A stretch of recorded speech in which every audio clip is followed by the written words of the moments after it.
आकाशवाणी भोपाल से प्रस्तुत हैं प्रादेशिक समाचार।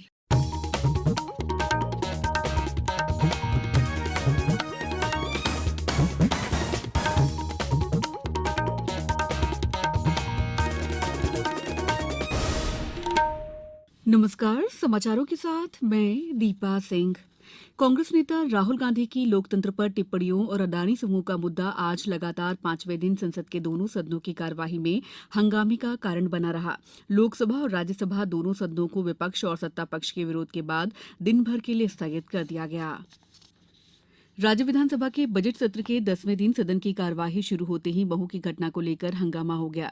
ये मामला कांग्रेस विधायक बाला बच्चन ने उठाया, जिसके बाद कांग्रेस के ही अन्य विधायकों ने हंगामा शुरू कर दिया। हंगामा तेज हुआ तो संसदीय कार्य मंत्री डॉक्टर नरोत्तम मिश्रा ने कांग्रेस विधायक कांतिलाल भूरिया, बाला बच्चन और सज्जन सिंह वर्मा के द्वारा उठाए गए मामलों पर जवाब देते हुए कहा कि जांच में किसी के साथ भी अन्याय नहीं होगा।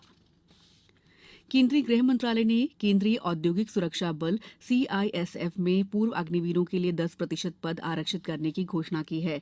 इससे अग्निवीरों को अधिकतम उम्र सीमा में छूट मिलेगी। पूर्व अग्निवीरों को शारीरिक योग्यता टेस्ट में भी राहत दी जाएगी। सीमा सुरक्षा बल में भी अग्निवीरों के लिए 10% आरक्षण दिए जाने की घोषणा की गई है। गौरतलब है कि केंद्र सरकार ने सशस्त्र बलों में अग्निपथ भर्ती योजना का शुभारंभ किया था। इस योजना का उद्देश्य 17.5 वर्ष आयु वर्ग और 21 आयु वर्ग के बीच के युवाओं को 4 वर्ष के अंशकालिक अनुबंध के आधार पर सशस्त्र बलों में शामिल करना है। स्वास्थ्य और परिवार कल्याण मंत्री डॉक्टर मनसुख मांडविया ने partnership for action against tuberculosis pact के एक कार्यक्रम में देश में टीबी जागरूकता संदेश फैलाने के लिए कल 75 ट्रकों को रवाना किया। डॉक्टर मांडविया ने बताया कि कॉर्पोरेट, गैर सरकारी संगठनों, राजनीतिक नेताओं और प्रमुख व्यक्तियों ने निश्चय मित्र बनकर सराहनीय कार्य किया है। उन्होंने बताया कि 71,000 निश्चय मित्र पोषक सहयोग और अन्य तरीकों से 10 लाख से अधिक टीबी मरीजों को मदद कर रहे हैं।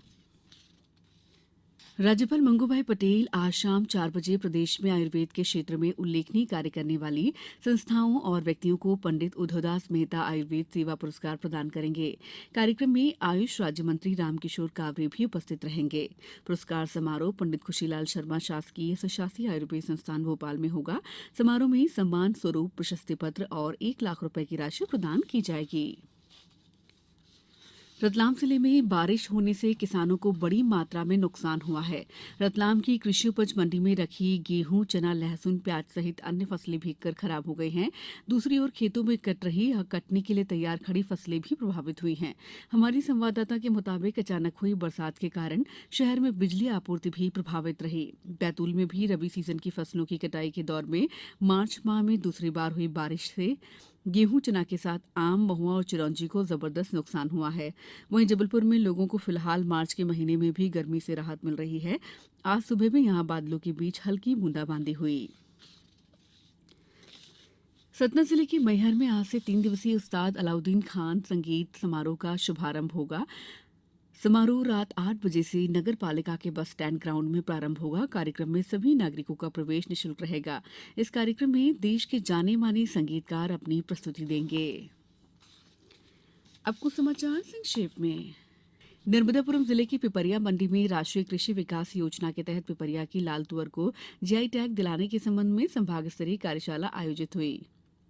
शिवपुरी जिले में विकासखंड पिछोर, खनियाधाना, सतनवाड़ा के 109 गांव में मलेरिया डेंगू जागरूकता रथ चलेगा। इस रथ को कल हरी झंडी दिखाकर रवाना किया गया। खंडवा में मारवाड़ी समाज का गणगौर पर्व शुरू हो गया है। होली के दिन से शुरू हुआ ये त्योहार 16 दिन तक मनाया जाएगा। मुरैना में बस की टक्कर से एक बालिका की मौत के बाद आक्रोशित ग्रामीणों ने मुरैना जौरा मार्ग को अवरुद्ध कर दिया।